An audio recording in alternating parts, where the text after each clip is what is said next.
Hujan gerimis membasahi halaman Istana Merdeka sore itu. Di dalam ruang kerjanya yang sunyi, Presiden Prabowo Subianto duduk memandangi layar laptop dengan wajah tegang. Tangannya mengepal di atas meja kayu jati, matanya tajam menatap video rekaman dari Terminal Bungur Asih, Surabaya. Seorang sopir angkot yang bersimbah darah, merintih setelah dipukuli oleh sekelompok preman. Di belakang kamera, terdengar suara seorang perempuan menangis memohon, "Jangan, tolong, jangan bunuh suamiku, dia cuma cari makan." Video itu berhenti di saat sang sopir dicekik dengan brutal oleh sosok besar berjanggut lebat, yang oleh warga disebut Gondon Brewok. Seketika ruangan terasa mencekam. Prabowo berdiri, menyapu rambutnya ke belakang, dan menarik napas panjang seolah menahan gejolak amarah di dadanya. "Gondon Brewok," gumamnya dengan nada berat, penuh ancaman. "Ia bukan orang sembarangan." Prabowo pernah mengenalnya, mantan anak buah nakal di pasukan cadangan dulu, yang membelot dan menghilang setelah terlibat dalam kasus pembunuhan gelap. Dan sekarang, ia muncul kembali, bukan sebagai prajurit, tapi sebagai raja preman di terminal-terminal Jawa Timur. Seorang ajudan masuk tergesa, membawa map merah bertuliskan, "Laporan Intelijen Khusus, Gondon." Prabowo membukanya tanpa berkata sepatah kata. Di dalamnya ada foto-foto suram, terminal penuh sesak dengan kekacauan, para sopir meringkuk ketakutan, preman-preman bersenjata tajam berdiri layaknya tentara, dan yang paling membuatnya terpaku, seorang anak kecil terkapar di trotoar dengan luka di kepala, setelah tertendang oleh salah satu anak buah Gondon. Wajah Prabowo memucat, tapi bukan karena takut, karena murka. "Beraninya kau menyiksa rakyat kecil," ucapnya lirih, nyaris berbisik namun syarat dendam. Ia memejamkan mata, terbayang wajah-wajah petani, buruh, sopir, dan rakyat sederhana yang dulu selalu ia bela. Ini bukan sekadar tindakan kriminal biasa. Ini teror sistematis. Ini adalah bentuk penjajahan terhadap rakyatnya sendiri. Dan Prabowo tidak pernah dan tak akan pernah memberi tempat bagi penjajah, siapapun mereka. Ia segera menghubungi Menteri Pertahanan dan Panglima TNI. "Saya tidak akan menunggu prosedur panjang," katanya tegas. "Siapkan satuan elit. Ini bukan operasi biasa. Ini adalah operasi penghancuran total. Tidak ada kompromi. Gondon Brewok harus lenyap, atau aku sendiri yang akan turun tangan." Suaranya bergemuruh seperti guntur, memantul di dinding-dinding istana. Langit Jakarta semakin gelap, namun api di dada Prabowo justru menyala lebih terang. Ia berjalan ke jendela, memandangi hujan yang turun deras, seolah langit pun turut bersedih atas penderitaan rakyatnya. Di benaknya, satu hal sudah pasti, tidak akan ada tempat untuk Gondon Brewok dan gerombolannya di tanah Indonesia. Ia tidak akan membiarkan terminal menjadi medan penyiksaan bagi rakyat yang mencari nafkah. Di Surabaya, jauh dari istana, Gondon tertawa keras di atas bangku kayu terminal yang sudah ia ubah jadi singgasana. Ia mengangkat botol arak tinggi-tinggi dan berteriak, "Terminal ini milikku. Prabowo, dia tak akan berani sentuh aku." Di sekitarnya, anak buahnya tertawa keras, tak menyadari bahwa langkah Prabowo telah dimulai. Dan sekali Prabowo melangkah, dia tidak akan berhenti sebelum tanah ini bersih dari kezaliman. Hujan masih turun, tapi bagi Prabowo, itu bukan tanda kemalangan. Itu adalah pemurnian, pembuka dari sebuah pertempuran yang tak bisa dihindari. Perang melawan Gondon Brewok baru saja dimulai. Dan ia sudah bersumpah dalam hatinya, kali ini, tidak akan ada ampun. Gondon Brewok bukan preman biasa.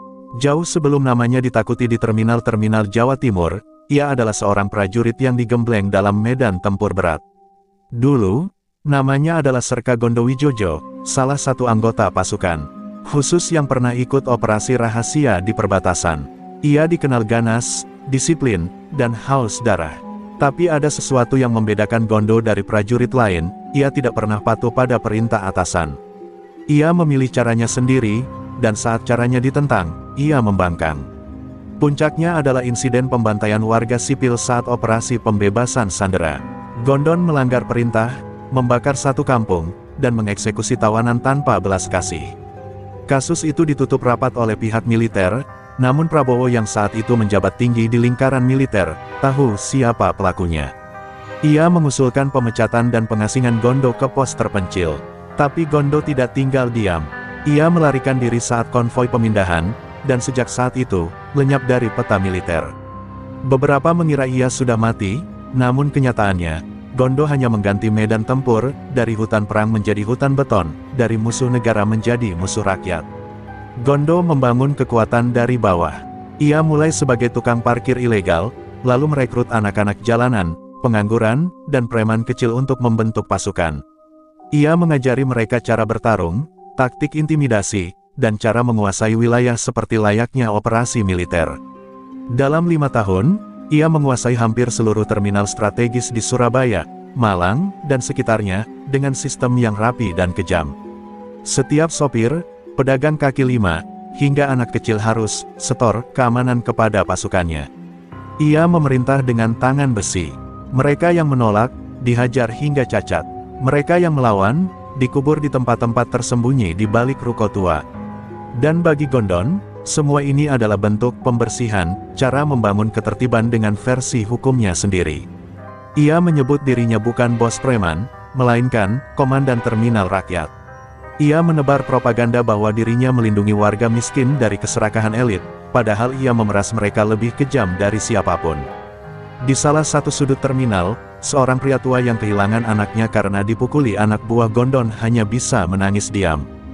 Dulu dia tentara, sekarang dia iblis, gumamnya lirih sambil menatap bangunan bekas kantor Dishub yang kini dijadikan markas Gondon. Bendera hitam bertuliskan, "Hidup Terminal Bebas." Berkibar di sana, dikelilingi oleh pemuda-pemuda bertato yang membawa senjata tajam. Bagi mereka, Gondon adalah pahlawan. Bagi rakyat kecil, Gondon adalah mimpi buruk yang tak pernah usai. Gondon sendiri mulai merasa tak terkalahkan. Informasi bahwa Prabowo telah memerintah operasi militer tidak membuatnya gentar. Dulu dia atasan saya, sekarang dia tua dan penuh protokol. Aku bukan prajuritnya lagi, katanya sambil menyalakan rokok. Kalau dia datang, aku sambut dengan parang. Ia bahkan memerintahkan pasukannya untuk memperkuat pertahanan, memasang ranjau rakitan, membuat pos pengawasan di atap terminal, dan memperbanyak pengintai sipil.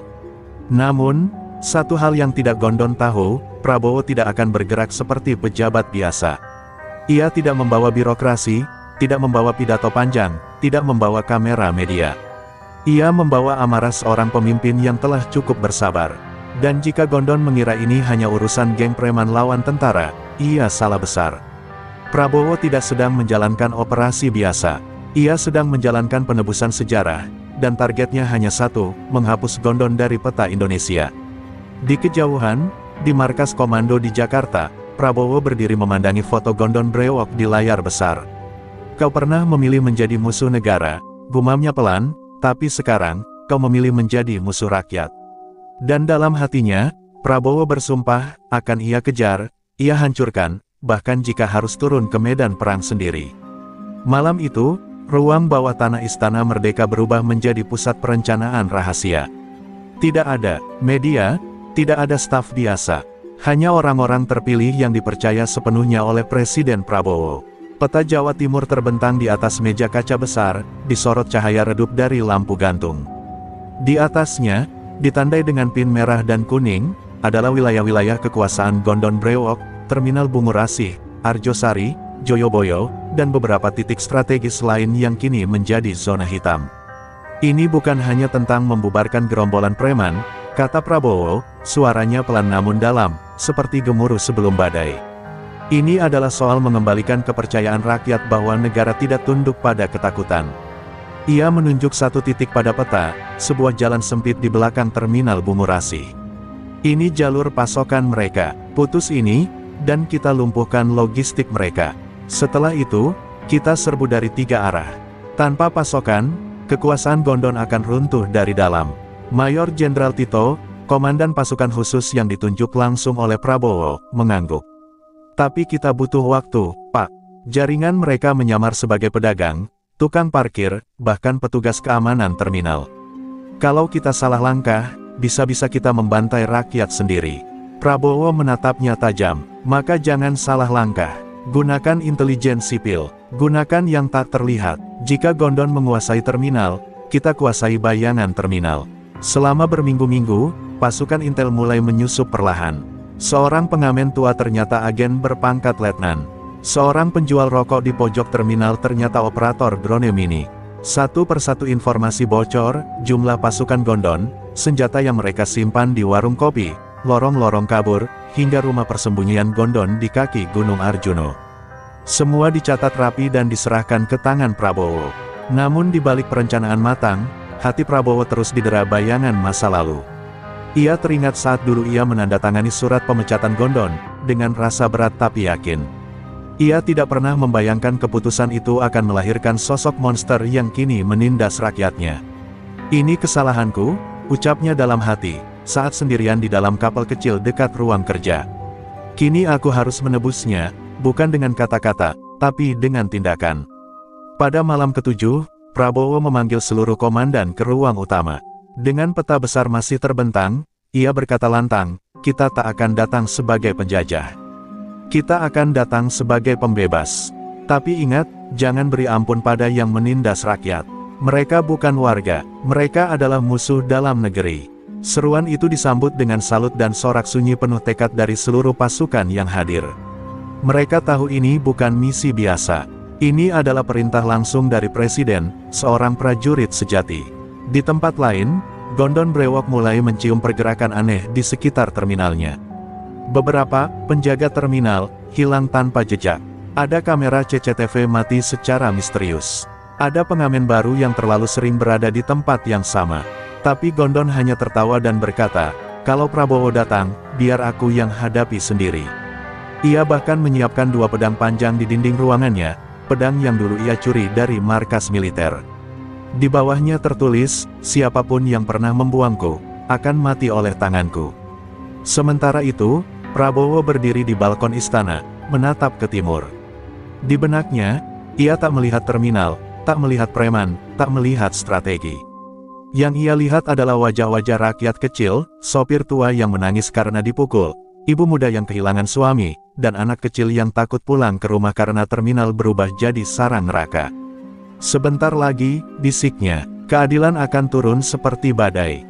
Dan aku akan memimpinnya sendiri." Fajar belum sepenuhnya menyingsing ketika 3 truk militer tanpa tanda pengenal meluncur pelan di jalanan.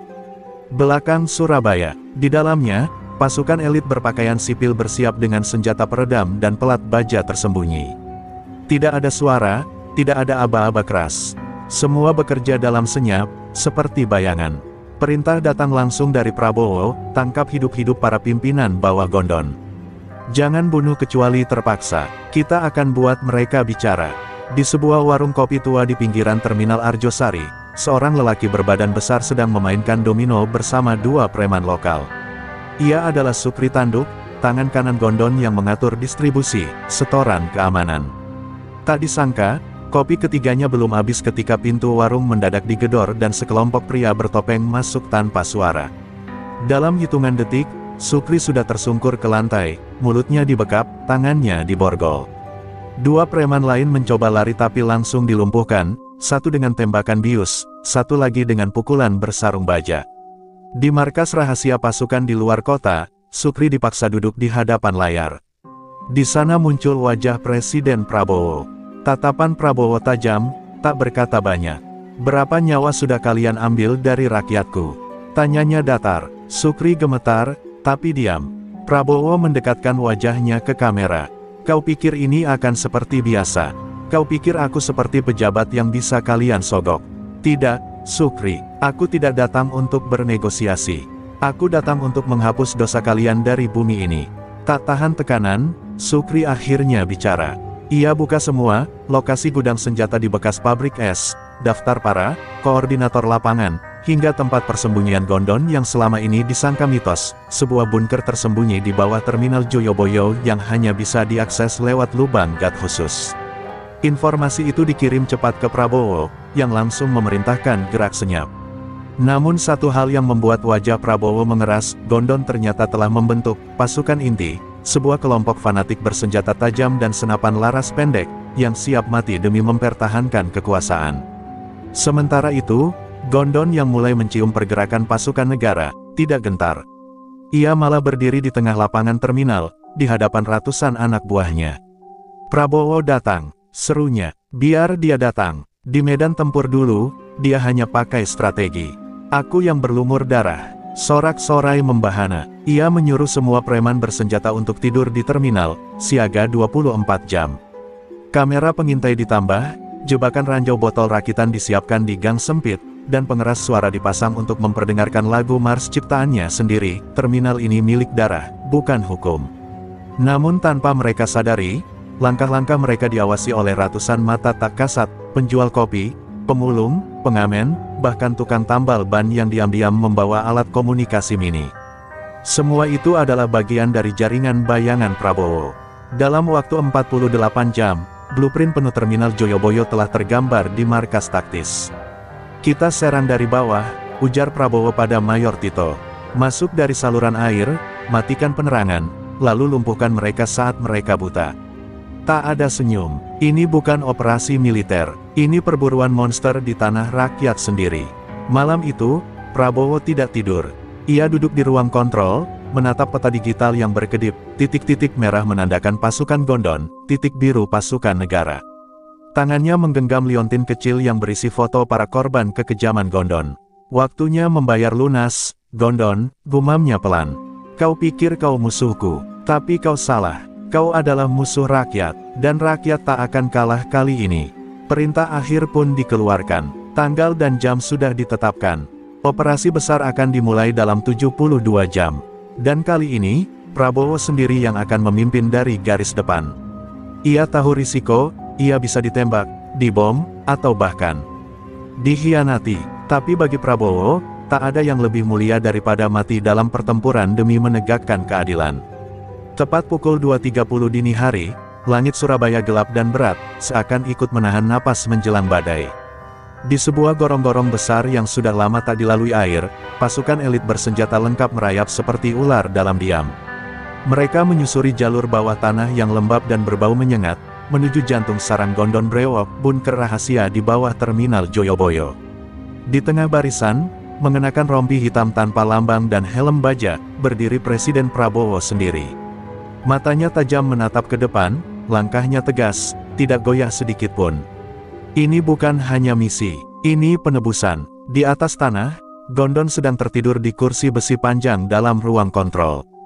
Mimpi buruk mengganggunya, ia melihat bayangan masa lalu, api membakar kampung, suara anak kecil menangis, dan wajah Prabowo muda yang menatapnya penuh jijik.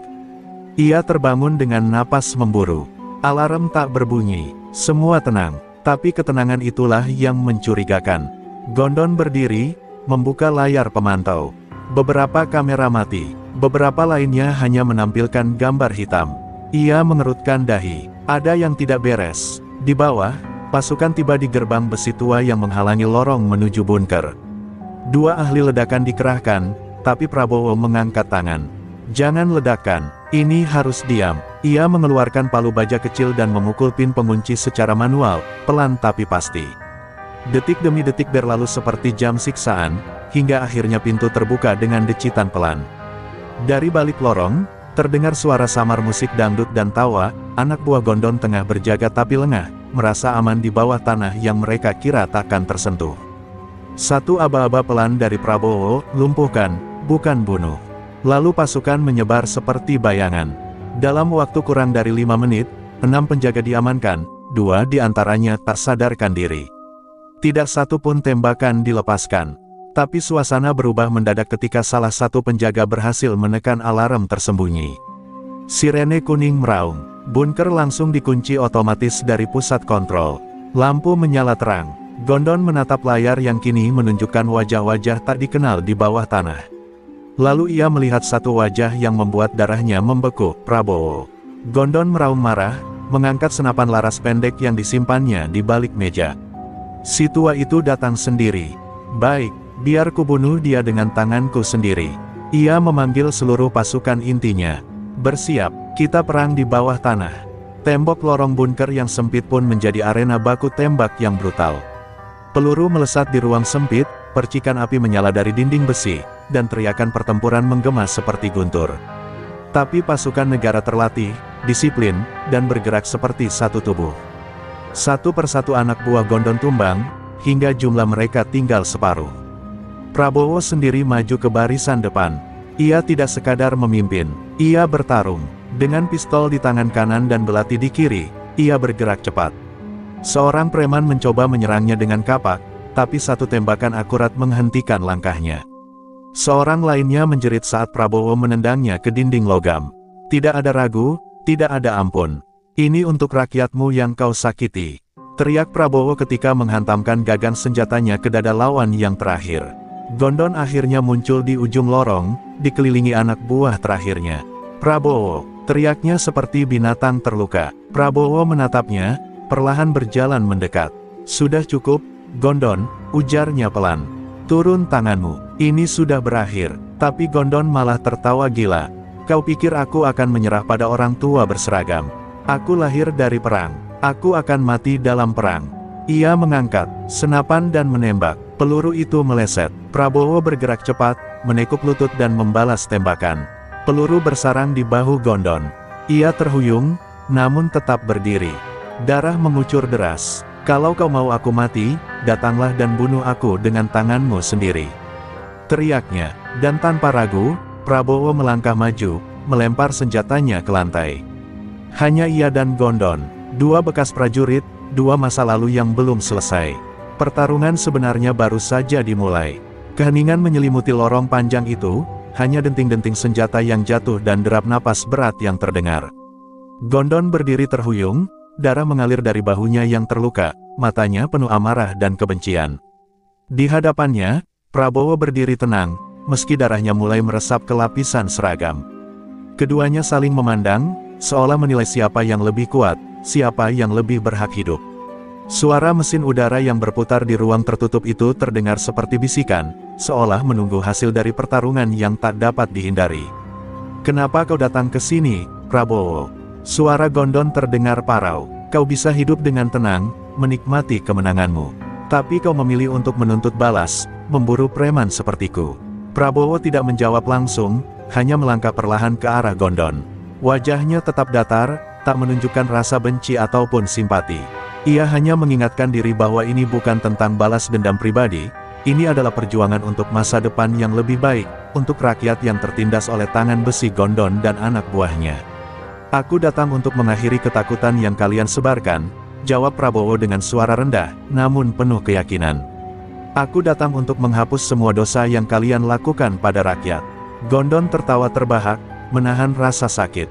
Rakyat, katanya sambil terbatuk, mereka tak peduli dengan kita. Mereka hanya butuh tempat berlindung dari hujan dan makan yang cukup. Itu saja, semua yang mereka tahu, kami berikan. Tak ada yang akan berubah, Prabowo. Mereka akan tetap datang kepada kami, karena kami yang memberi mereka hidup. Prabowo berhenti beberapa langkah dari Gondon. Tatapannya tidak pernah lepas dari mata Gondon yang penuh dendam. Kalian memberikan rasa takut, bukan kehidupan, jawabnya tegas. Rakyat itu bukan budak kalian, Gondon. Mereka berhak memilih hidup yang lebih baik. Aku akan membuat mereka melihat bahwa keadilan lebih kuat daripada ketakutan. Gondon berusaha untuk menggerakkan tubuhnya, namun rasa sakit dari luka tembak di bahunya membuatnya terhuyung. Ia menatap Prabowo dengan mata penuh amarah. Aku lebih baik mati daripada melihat orang seperti kamu mengatur hidupku, desisnya. Tanpa peringatan, Gondon melompat dengan sisa kekuatannya dan menyerang dengan pisau besar yang terhunus dari balik jubahnya. Prabowo hanya menghindar, gerakan tubuhnya gesit dan penuh pengendalian. Gondon menyerang lagi, kali ini lebih cepat, namun Prabowo kembali menghindar dan menendang pisau itu keluar dari tangan Gondon. Pisau itu meluncur jauh, tertancap di dinding. Gondon mundur sejenak, napasnya terengah-engah, tapi ia tidak menyerah begitu saja. Ia meraih sebuah batang besi yang ada di dekatnya dan mengayunkannya dengan penuh kepuasan. Prabowo tak menghindar kali ini. Ia mengangkat kedua tangan, menangkap batang besi yang mengarah ke kepalanya. Dengan tenaga yang luar biasa, ia mematahkan batang besi itu, memaksa Gondon untuk terjatuh ke lantai. Wajah Gondon kini terlihat penuh kebingungan dan keputusasaan. Aku tak akan mati di sini, Prabowo. Aku sudah hidup lebih lama dari yang seharusnya, teriaknya, namun suaranya tidak lagi penuh percaya diri. Prabowo berdiri tegak, melihat pria yang dulu pernah menjadi bagian dari dunia militernya, kini terpuruk dengan tangan terkepal. Ini sudah berakhir, Gondon, ujar Prabowo, suaranya tenang namun penuh tekad. Tidak ada lagi tempat bagi orang sepertimu di dunia ini. Kamu telah mencemari bumi ini dengan kekejamanmu. Rakyat akan bebas dari teror kalian. Prabowo mengangkat kaki, menekan tubuh Gondon yang tergeletak di tanah. Gondon mengangkat kepalanya, mulutnya menyeringai. Aku akan selalu menjadi bayanganmu, Prabowo. Di dalam hatimu, aku tidak akan pernah mati, katanya, suaranya penuh keputusasaan namun tetap mengancam. Prabowo memandang wajah Gondon yang penuh luka dan kesakitan. Dia menarik napas panjang, lalu menurunkan kakinya, memberikan kesempatan pada Gondon untuk berdiri. Namun, Gondon hanya bisa terbaring lemas. Kau sudah kalah, Gondon, ucapnya pelan, hampir seperti sebuah doa. Dan tidak ada yang lebih menakutkan bagi orang sepertimu selain menghadapi kenyataan bahwa kau tidak bisa lagi menindas. Dengan itu, Prabowo melangkah mundur, memberi tanda pada pasukannya. Gondon brewok, sang raja preman, akhirnya jatuh. Asap tipis menyelimuti lorong-lorong bunker yang kini hening. Suara pertempuran telah padam, hanya tersisa desah napas dan rintihan para anak buah Gondon yang terluka. Presiden Prabowo berdiri di tengah kegelapan dan puing-puing, tubuhnya kotor oleh debu dan bercak darah, sebagian miliknya, sebagian lagi bukan. Ia memejamkan mata sejenak, mencoba mengusir kenangan yang kembali menghantui, wajah-wajah warga yang dulu dibantai dalam kerusuhan, isak anak-anak yang tak sempat diselamatkan. Semua itu telah menuntunnya ke malam ini, malam penghabisan. Gondon brewok diborgol dan dibopong dua pasukan elit keluar bunker. Kepalanya tertunduk, wajahnya lebam dan kehilangan kebanggaan yang dulu menguar dari setiap langkahnya. Para prajurit berjejer diam, memberi penghormatan pada pemimpin mereka yang tidak hanya memimpin dari belakang, tapi turun langsung dalam kegelapan demi keadilan. Prabowo tidak menatap Gondon dengan kebencian. Tidak lagi, yang ia rasakan sekarang adalah duka yang aneh, duka atas apa yang telah hancur dalam bangsa ini karena keserakahan dan pengkhianatan dari mereka yang dulu bersumpah untuk melindungi rakyat. Di luar, fajar mulai mengintip di ufuk timur, cahayanya membias lembut di atas terminal Joyoboyo yang kini hancur sebagian. Warga mulai berdatangan, dengan wajah was-was dan mata penuh tanya. Mereka tidak tahu apa yang terjadi semalam, hanya mendengar suara ledakan dan tembakan dari dalam tanah. Seorang nenek tua berjalan terlatih, menatap Prabowo yang berdiri kokoh di antara reruntuhan. Ia meneteskan air mata, lalu berbisik lirih, "Terima kasih, akhirnya anak-anak kami bisa pulang tanpa takut lagi." Tangis mulai pecah di sana-sini. Warga yang dulunya hidup dalam ketakutan kini menangis bukan karena luka, tapi karena rasa lega. Mereka tidak tahu seberapa besar risiko yang diambil oleh presiden mereka malam tadi.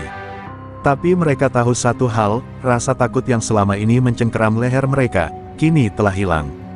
Prabowo menunduk pada mereka, bukan sebagai seorang jenderal, bukan sebagai presiden, tapi sebagai sesama anak bangsa yang ingin menebus kesalahan masa lalu. Namun tidak semua orang merayakan kemenangan itu. Di kejauhan, seorang anak muda, anak dari preman kecil yang ikut ditangkap, menatap Prabowo dengan mata membara. Dalam dirinya berkecamuk kebencian yang baru tumbuh. Ia menggenggam saku celana dalam diam, menyimpan rasa marah yang belum sempat dibentuk menjadi kata. Prabowo melihat tatapan itu, dan ia tahu, pertempuran besar tidak hanya soal peluru dan senjata, tapi tentang hati yang terluka, generasi yang merasa dikhianati. Ia menyadari, perang melawan ketidakadilan belum selesai. Ia baru saja dimulai. Di pos darurat militer yang didirikan di halaman terminal, Prabowo duduk dengan perban melilit lengannya. Ia menandatangani dokumen-dokumen penahanan dan evakuasi korban. Tapi pikirannya jauh dari berkas-berkas itu. Ia berpikir tentang masa depan. Apakah setelah Gondon, akan muncul Gondon-Gondon lain? Apakah sistem hukum yang lemah bisa menahan premanisme yang telah berakar begitu dalam? Ia menatap langit yang perlahan berubah cerah, dan dalam hati ia berjanji, ini bukan kemenangan terakhir, ini hanya langkah pertama. Sore harinya, Prabowo naik ke atas mobil taktis dan berbicara di depan warga yang berkumpul. Hari ini, kita menutup satu lubang gelap dalam tubuh bangsa kita. Tapi masih banyak lubang lain. Aku tidak menjanjikan dunia yang langsung bersih dari kejahatan. Tapi aku janjikan satu hal, aku akan selalu berdiri bersama kalian. Warga bersorak, beberapa masih tak percaya pemimpin tertinggi mereka turun langsung menghadapi para bandit terminal. Sebelum meninggalkan lokasi, Prabowo berjalan kembali ke tempat pertarungan semalam. Ia berdiri di tengah lorong bunker yang remuk, dan menggenggam tanah di bawah kakinya. Untuk mereka yang telah tiada, untuk mereka yang masih hidup, aku akan terus maju, ucapnya pelan. Malam itu, Prabowo meninggalkan Joyoboyo bukan sebagai pemenang perang, tapi sebagai seorang pemimpin yang sadar bahwa musuh terberat bukanlah para preman, tapi ketidakadilan yang dibiarkan tumbuh. Dan ia siap memeranginya sampai titik darah terakhir. Beberapa hari setelah kemenangan di Terminal Joyoboyo, suasana di Istana Negara terasa ganjil. Prabowo duduk di ruang kerjanya, menatap laporan intelijen yang terus berdatangan. Meski Gondon Brewok telah ditangkap dan jaringan preman di Jawa Timur berhasil dilumpuhkan, ada sesuatu yang tidak beres. Jejak-jejak uang haram masih mengalir, dan pergerakan senjata gelap justru meningkat di kota-kota satelit. Prabowo tahu, ada pihak dalam sistem yang masih bermain di dua kaki. Dan yang paling menyakitkan, mereka bukan musuh dari luar, melainkan orang-orang yang pernah ia percaya. Pagi itu, ajudan kepercayaannya, Kolonel Indra, menyerahkan satu dokumen rahasia. Prabowo membacanya perlahan, lalu wajahnya mengeras. Di dalamnya tercantum daftar nama pejabat sipil, perwira tinggi, bahkan oknum menteri yang diam-diam menerima suap dari kelompok preman untuk melindungi operasi mereka. Di antara nama-nama itu, satu nama membuat tangannya bergetar, Jenderal Purn Rashid, sahabat seperjuangannya, rekan satu barak di masa-masa sulit dulu. Tak mungkin, gumamnya pelan, seolah otaknya menolak kenyataan itu. Prabowo memanggil Indra secara pribadi. Kita harus pastikan kebenaran ini, katanya tajam. Indra mengangguk, namun raut wajahnya menyimpan kekhawatiran. Pak, kalau benar Jenderal Rashid terlibat, ini bukan lagi soal pembersihan preman. Ini sudah menyentuh jantung kekuasaan militer kita sendiri. Prabowo diam sejenak, lalu menatap mata Indra. Kalau kita tak berani membongkar ini sekarang, maka semua pengorbanan kita di Joyoboyo hanya akan jadi sandiwara.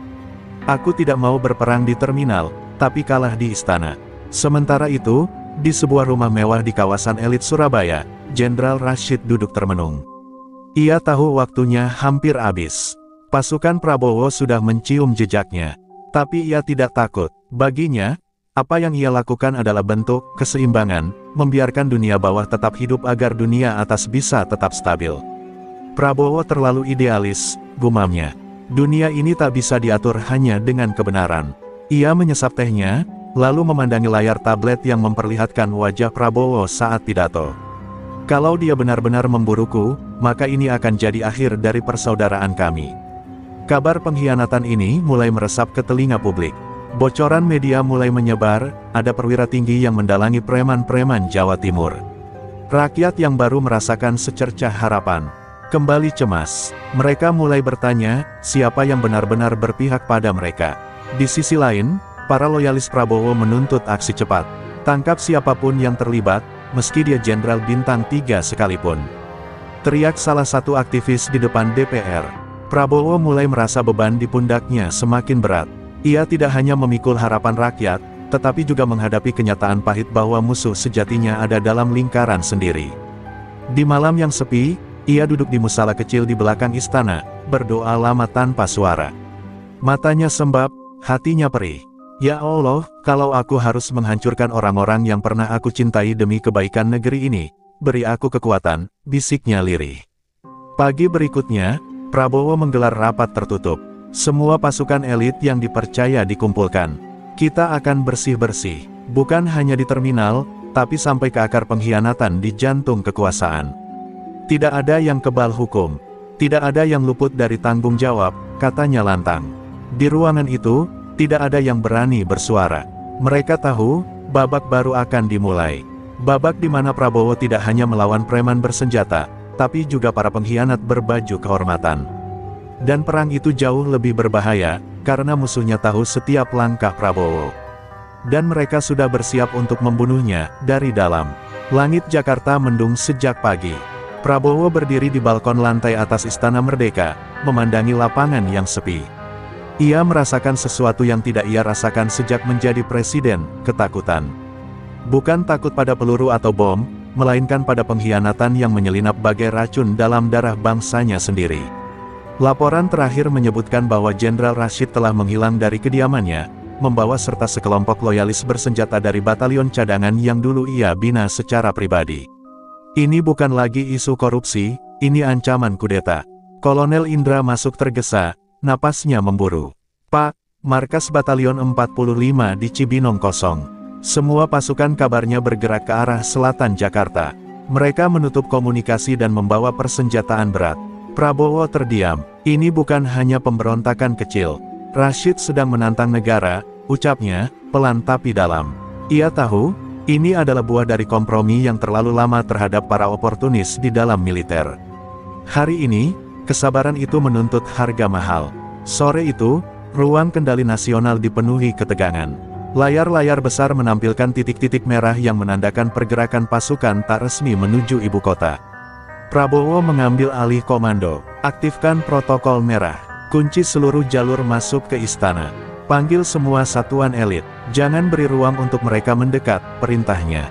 Meski wajahnya tenang, matanya menyala penuh bara. Ia tahu, kali ini pertarungannya bukan lagi untuk rakyat semata, tapi untuk mempertahankan republik dari runtuhnya kehormatan. Di sebuah markas tersembunyi di kawasan Puncak, Jenderal Rashid sedang mempersiapkan pidato darurat yang akan disiarkan ke publik. Prabowo telah membawa bangsa ini ke arah ekstrim. Ia memecah militer, menghina para senior, dan menindas lawan-lawan politiknya, ucapnya keras di depan kamera. Ia tahu pidatonya akan memecah pendapat publik. Sebagian mungkin akan percaya, tapi baginya, ini bukan lagi soal benar atau salah. Ini soal siapa yang lebih dulu menggenggam senjata. Malam menjelang, suara helikopter memekakkan langit Jakarta. Satuan Kopassus dan Denjaka telah bersiaga di berbagai titik strategis. Prabowo turun langsung memimpin dari lapangan. Ia mengenakan seragam tempur lamanya, wajahnya keras tanpa kompromi. Ia berjalan melewati barisan prajurit muda, dan menghentikan langkah di hadapan mereka. Malam ini, bukan aku yang kalian lindungi, tapi Republik. Kalian boleh takut, tapi jangan pernah mundur. Kalau kita gagal malam ini, besok yang memimpin negeri ini adalah para pengkhianat, katanya tegas. Para prajurit mengangguk, sebagian menahan air mata. Di tengah malam yang basah oleh gerimis, bunyi tembakan pertama pecah di pinggiran Jakarta Selatan. Pasukan Rashid mencoba menerobos ring pertahanan, tapi telah disambut oleh tembakan presisi dari sniper pasukan elit. Ledakan dan teriakan bersahutan. Prabowo, dari dalam pos komando, terus mengamati peta digital sambil memberi perintah. Tahan di sektor Bravo, jangan biarkan mereka menembus perimeter. Dalam sekejap, Jakarta berubah menjadi bayang-bayang perang sipil skala kecil. Rashid yang tidak menyangka Prabowo akan bertindak secepat dan setegas itu, mulai panik. Sebagian pasukannya mundur, komunikasi mereka terganggu, dan suplai logistik macet. Ia memukul meja dengan marah, sial. Dia masih setangguh dulu, tapi di dalam hatinya, ia mulai sadar, mungkin, ia telah salah memperhitungkan lawannya. Prabowo bukan lagi sahabat yang bisa ia kendalikan dengan nostalgia perjuangan lama. Ia kini adalah pemimpin yang rela kehilangan segalanya demi menyelamatkan negeri ini. Dan di ujung malam, suara tembakan mulai mereda. Puluhan pasukan pemberontak menyerah. Rashid berhasil kabur, namun luka di kakinya membuatnya lemah. Prabowo keluar dari pos komando dan berdiri di tengah hujan gerimis. Ia memandang ke arah selatan, ke tempat musuhnya kabur. Dalam hati ia berdoa, jangan biarkan luka bangsa ini mengering hanya di permukaan. Aku akan kejar semua yang berani mengkhianati negeri ini, sampai ke ujung dunia. 2 minggu telah berlalu sejak malam berdarah itu. Jakarta kembali tenang, tetapi luka di tubuh Republik belum sepenuhnya sembuh. Jenderal Rashid, yang kabur dengan sisa pasukannya, dikabarkan bersembunyi di lereng Gunung Lawu, di wilayah perbatasan Jawa Timur dan Jawa Tengah. Wilayah itu dikuasai oleh para bekas preman yang dulu pernah bersumpah setia kepada Gondon Brewok, orang-orang yang masih menyimpan dendam karena Prabowo telah menghancurkan jaringan mereka. Kini, mereka menyatu dengan para pembelot, membentuk benteng terakhir pengkhianatan. Presiden Prabowo menolak menyerahkan misi ini kepada pihak lain. Kalau aku tidak menyelesaikan ini sendiri, maka luka bangsa ini akan terus membusuk, katanya saat briefing militer di Magetan. Ia mengenakan seragam tempur yang sama seperti malam di Joyoboyo. Di pundaknya tersemat lambang negara, tapi di hatinya, ia hanya seorang prajurit tua yang belum selesai menunaikan janji kepada rakyat. Janji untuk menumpas pengkhianatan sampai ke akar, sampai ke titik darah penghabisan. Malam itu, pasukan elit menyusuri lereng Lawu dengan senyap. Kabut turun perlahan, menutupi langkah mereka seperti selimut maut. Di kejauhan, terlihat cahaya api unggun dari pos persembunyian musuh. Prabowo memimpin langsung dari garis depan. Ia bisa merasakan tanah di bawah kakinya seperti bergetar, bukan karena takut, tapi karena amarah yang ditahan terlalu lama. Jangan bunuh kecuali terpaksa, tapi jangan ragu jika kalian harus melakukannya, katanya lirih pada pasukannya. Ketika fajar hampir menyingsing, pertempuran pun pecah. Tembakan berdesing di antara pepohonan pinus, granat meledak membelah kesunyian hutan. Para loyalis